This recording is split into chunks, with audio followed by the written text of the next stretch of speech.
John Parker sat in his armchair, staring at the fading afternoon light filtering through the curtains, the quiet hum of the outside world, children laughing, distant car engines, the rustling of autumn leaves, only emphasized the silence in his home. It was a silence that had settled deep into the walls, growing heavier since his wife, Margaret, passed away 3 years ago. At 72, John had everything he was supposed to have: a comfortable home, children who loved him, and enough savings to live without worry. Yet, something felt missing. His days blurred into one another. An endless loop of TV shows he barely watched, and photo albums he had memorized. He often caught himself staring at nothing, lost in a fog of memories and questions that had no answers. Every Sunday, his son, Michael, called. "How are you, Dad?" "I'm fine," John always said. It was easier than admitting the truth, that he felt like a boat unmoored, drifting without a destination. One afternoon, while rummaging through old books in the study, John's hands rested on a worn, dog-eared copy of The Teachings of the Buddha. Margaret had loved this book. He had often seen her reading it, her face calm and content. Back then, he had dismissed it as just another one of her interests. But now, standing there alone, something about it felt different, almost as if it had been waiting for him. He sat down, turned the first page, and began to read. What he found inside surprised him. It wasn't about religion in the way he had expected. It was about life, suffering, change, and the search for peace. The words resonated with him in a way nothing else had. They spoke of things he had been feeling, but never knew how to express. And as he read, a thought formed. Maybe it's not too late. Maybe there's still time to change. That night, for the first time in years, John went to bed with a sense of quiet curiosity instead of emptiness. He didn't know it yet, but he had just taken the first step on a journey that would change everything. Have you ever felt like John? Like something is missing, even when everything seems fine? Stay with us, because the lessons he learns might just be the ones you need too. Lesson 1. Discipline brings freedom. John had fallen into habits that drained him, staying up too late, eating whatever was convenient, and drifting through the day without purpose. He told himself he had earned the right to relax after decades of hard work, but deep down, he knew something was off. Without structure, his days lacked meaning, and the more he indulged in comfort, the more lost he felt. One morning, as he read about the Buddha's teachings on discipline, a sentence struck him. A mind without discipline is like an untrained horse. It wanders aimlessly, never reaching its destination. John realized that his lack of routine wasn't freedom. It was a cage of his own making. Determined to change, he made a simple plan. He would wake up earlier, stretch for a few minutes, and go for a short walk before breakfast.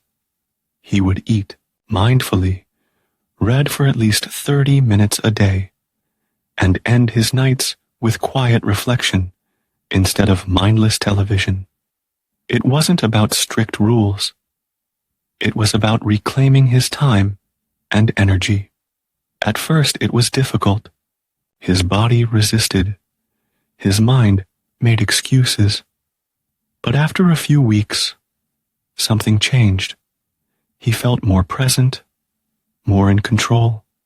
The days no longer slipped away unnoticed. For the first time in years, he felt free not because he did whatever he wanted, but because he had chosen how to spend his time. What's one habit in your life that you want to change? Share in the comments below. Lesson 2. Facing your inner demons. John had always avoided being alone with his thoughts. The silence in his house wasn't peaceful. It was loud with memories, regrets, and fears he had spent years suppressing. To escape, he kept himself occupied with distractions. TV shows he wasn't really watching, meaningless errands. Scrolling through news articles, he would forget moments later. Anything to avoid facing what was inside him. But one evening, after reading a passage about self-awareness, he decided to do something different. He turned off the television, put down his phone, and simply sat in silence. At first, it was unbearable. His mind raced, bringing up painful memories of Margaret's last days, of things he wished he had said, of the loneliness he felt, but never admitted. He wanted to run from it, to turn the noise back on, but he didn't. Instead, he breathed through it, allowing himself to feel everything. And then, something shifted. The pain didn't disappear, but it became clearer. He saw his grief not as something to be feared, but as proof of love, of a life well lived. He understood that avoiding these thoughts only gave them more power over him. Over the next few weeks, John made it a habit to sit with himself every day, even if just for a few minutes. He journaled his thoughts, allowing the emotions to flow rather than keeping them bottled up. Slowly, he started to feel lighter, not because the pain was gone, but because he had finally faced it. What's one thing you've been avoiding that you need to confront? Share your thoughts below. Lesson 3. Speaking your truth. John had always been the kind of man who kept his emotions to himself. He was raised to believe that strength meant silence, that vulnerability was a burden. So when Margaret passed away, he told everyone he was fine. He didn't want to worry his children, and he certainly didn't want to seem weak. But the truth was, he wasn't fine. He was lonely, and he missed her more than words could say. He felt disconnected from his children, even though they called often. He responded with short answers, never admitting how much he longed for deeper conversations. One Sunday, during Michael's usual phone call, something inside John shifted. Instead of the usual, "I'm fine," he hesitated, and then he said the words that had been trapped in his heart for years. "I miss your mother. I miss having someone to talk to." There was a pause on the line, and then Michael responded, "Dad, I miss her too, and I'm here. You don't have to go through this alone." That moment changed everything. It was as if a weight had been lifted. Speaking his truth didn't make him weaker. It made him feel more connected, more real. From that day on, he made an effort to express his feelings more openly, to allow himself to be seen. Have you ever held back your true feelings out of fear? What would happen if you finally spoke your truth? Let's talk about it in the comments. Lesson 4. Embracing struggles. For growth, John had always seen struggles as obstacles, things to be endured rather than embraced. But as he continued reading the Buddhist teachings, he began to see challenges in a new light. He read, "Obstacles do not block the path. They are the path." This resonated deeply. One morning, he woke up with aching joints. a reminder of his age. Normally, he would have stayed in bed, avoiding the discomfort. But instead, he decided to push through, lacing up his walking shoes and heading outside. The air was crisp, the morning quiet. Each step was stiff at first, but soon he found a rhythm. He realized that pain was not a signal to stop, but a sign that he was still alive, still capable of movement. Encouraged by this, he began challenging himself in other ways. He signed up for a woodworking class at the local community center, something he had always wanted to do but never tried. His hands, once strong and steady, fumbled with the tools at first. Frustration bubbled up, but he reminded himself, struggle is part of growth. With each attempt, his hands grew steadier, his confidence stronger. He also found solace in helping others. He started volunteering at a local shelter, sharing his story with those facing their own struggles. Seeing others persevere despite their hardships inspired him to keep going. His pain, his losses, they had shaped him, but they did not define him. They had, in fact, made him stronger. What struggle in your life has made you stronger? Share your story below. Lesson 5. Sharpening the mind. John had always taken pride in his sharp mind.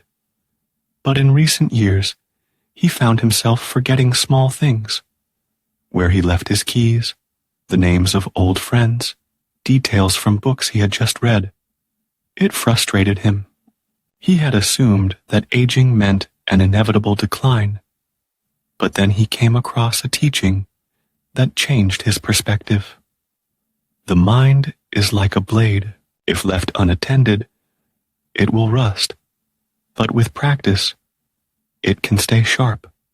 Determined to reclaim his mental clarity, John decided to make small but meaningful changes. He started with meditation. Sitting still for even 5 minutes was challenging at first, but he persisted, learning to observe his thoughts rather than chase them. Over time, he noticed a difference. His mind felt clearer, less cluttered with worries. Next, he began reading actively, taking notes on passages that resonated with him instead of passively flipping through pages. He also challenged himself with puzzles and memory exercises, activities he once dismissed as trivial, but now saw as essential workouts for his brain. One of the most profound changes came when he decided to engage in deeper conversations. Instead of discussing the weather or mundane details, he sought out meaningful discussions, talking to his son about life, joining a book club, even sharing his reflections with neighbors. These interactions made him feel more alive, more present. John realized that mental sharpness wasn't about resisting aging, but about nurturing his mind with intention. He no longer feared losing his mental edge because he was actively honing it every day. What do you do to keep your mind sharp? Share your thoughts below. Lesson 6. Letting go of attachments. John had always been sentimental. His house was filled with relics of the past. Margaret's old sweaters still hanging in the closet. A stack of letters they had exchanged over the years. Even the coffee cup she used every morning, untouched on the kitchen shelf.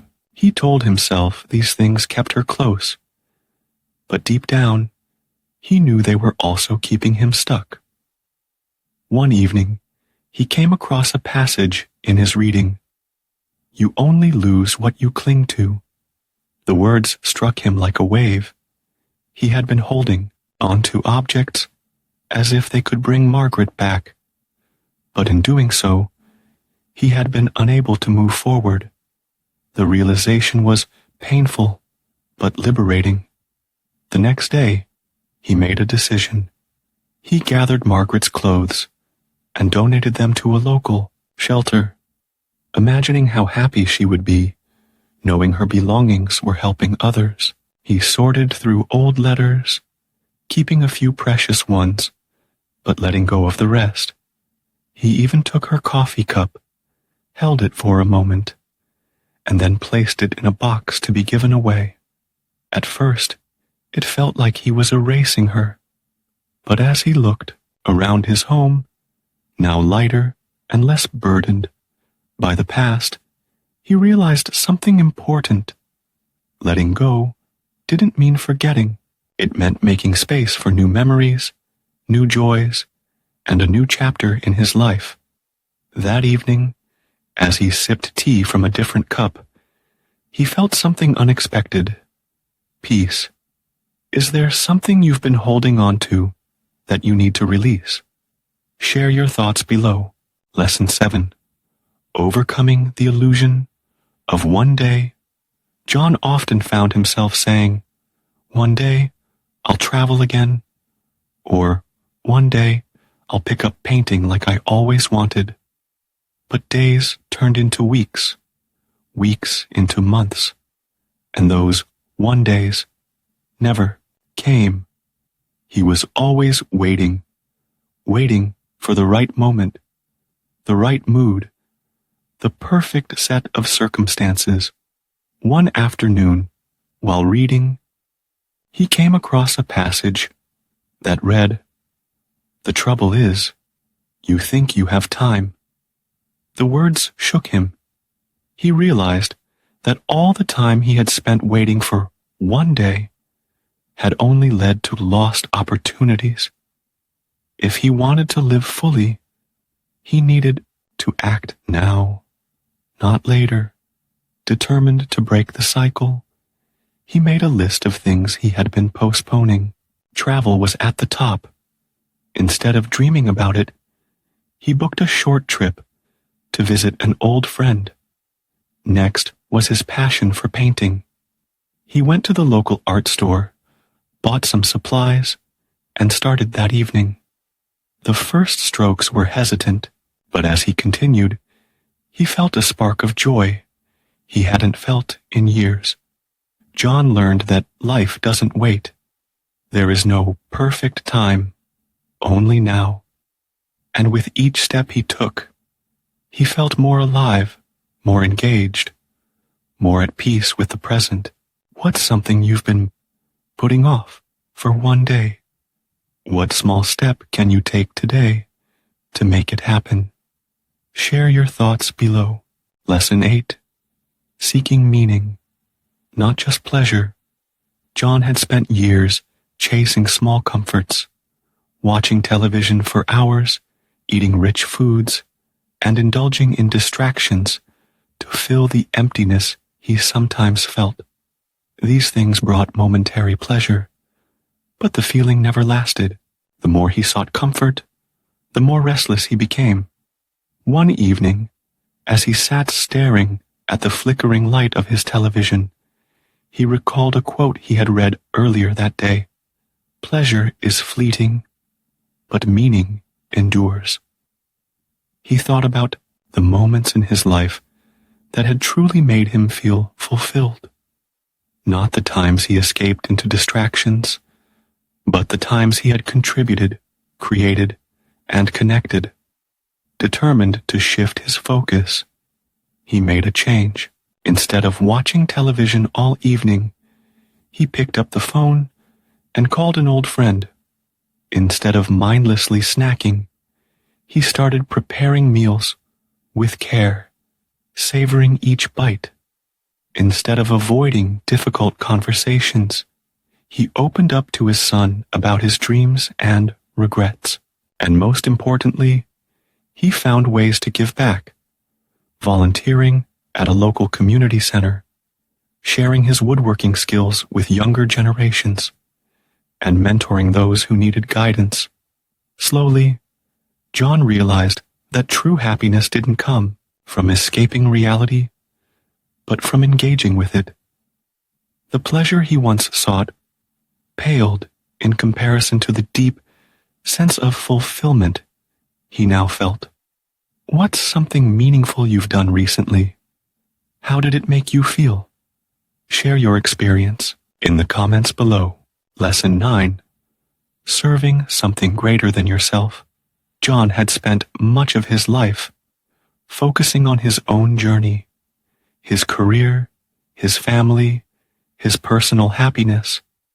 But as he grew older, he began to feel a longing for something more, something beyond himself.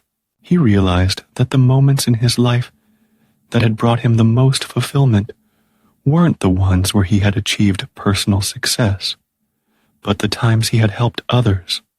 One afternoon, as he walked through town, he passed by a community center and saw a group of young volunteers helping the elderly with their daily needs. Inspired, he decided to step inside and ask if there was anything he could do. The center welcomed him with open arms, and soon he found himself mentoring young adults, sharing his life experiences, and offering guidance to those who needed it most. As John gave more of his time, he discovered something profound. Service wasn't just about helping others, it was about finding purpose. The more he contributed, the more connected he felt. His life took on new meaning, not because of what he received, but because of what he gave. Through service, John realized that his existence wasn't just about his own happiness. It was about lifting others, sharing wisdom, and being a source of kindness in a world that needed it. He no longer felt adrift. He had found his anchor in giving. Have you ever helped someone in a way that changed both of your lives? Share your story below. Lesson 10. Embracing death as a teacher. For much of his life, John had feared death. It was an unspoken shadow, something he avoided thinking about. But as he grew older, he realized that denying its inevitability only made him more anxious. One evening, as he sat reading, he came across a passage that changed his perspective. To truly live, one must accept the certainty of death. John thought back to Margaret's passing. The pain of losing her had been unbearable, but it had also taught him the value of time. He understood now that fearing death was futile. What mattered was how he lived each day. Determined to embrace life fully, he made peace with the idea of impermanence. He began cherishing small moments, the warmth of the sun on his face, the laughter of a grandchild, the simple joy of a shared meal. Instead of avoiding conversations about mortality, he spoke openly with his family, expressing gratitude and ensuring they knew how much he loved them. One day, he visited a hospice to speak with patients facing their final days. Their wisdom was profound. They didn't dwell on regrets. They spoke of love, of moments that mattered, of the beauty of life, despite its fleeting nature. Their acceptance inspired John. He no longer saw death as an end, but as a reminder to be fully present. John learned that death wasn't the enemy. The real tragedy was not living fully while he had the chance. How has your perspective on life changed when faced with the reality of death? Share your thoughts below. The journey of a lifetime. As John reflected on the lessons he had learned, he realized something profound. His journey wasn't about reaching some final destination of wisdom or enlightenment. It was about embracing each moment, each challenge, and each change with an open heart. He no longer feared loneliness because he had learned to face himself.